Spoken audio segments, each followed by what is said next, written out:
I am holding the skull of the ox, and in today's video we are discussing the occipital bone, which is a part of the cranial bone. So this is the occipital bone. It comprises of the three parts. The first is the squamous part, the second is the lateral part, and the third is the basilar part. The squamous part is also called the supraoccipital part. The supraoccipital part is squamous in shape. It is quadrilateral. It comprises of a crest. This is a rough prominent which is present at the middle, and this rough prominence we call the external occipital protuberance, and this give attachment to the ligament nuchae. Ligament nuchae is the strongest ligament. Now the squamous part also contain the foramen, and this foramen is called the mastoid foramen, and there are two mastoid foramen present here. They are present at the junction of the temporal bone and the occipital bone, and the cranial surface which is inside this, the cranial surface of this mastoid foramen is concave and rough. Now this is the lateral part of the occipital bone.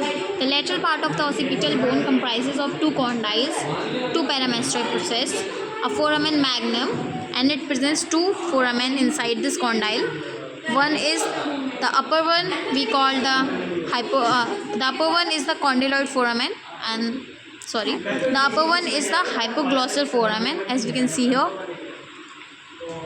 Yes, this is the hypoglossal foramen. This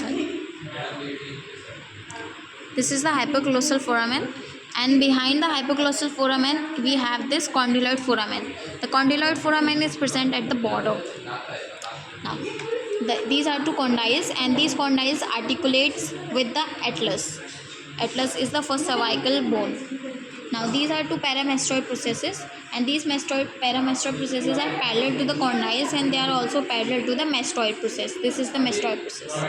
Now in between the occipital condyles and the paramastoid process we have a fossa, and this fossa we call the condyloid fossa. The condyloid fossa present these two foramen that we have discussed. These two foramen, the hypoglossal one and second one is the condyloid fossa. The hypoglossal foramen passes to the hypoglossal nerve. The lateral part of the occipital bone is completed. Now we are discussing with the basilar part of the occipital bone. The basilar part of the occipital bone comprises of the ventral tubercles. These are two ventral tubercles, and it also comprises of the jugular foramen. This is the jugular foramen.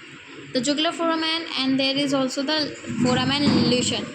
The foramen lucid and the jugular foramen, they are crescent shaped, and they are partitioned by a very thin cartilage. So sometimes we refer to them as a same foramen, that is foramen lucid and jugular foramen are same, except that they are divided by the thin cartilage, and this is crescent shaped here.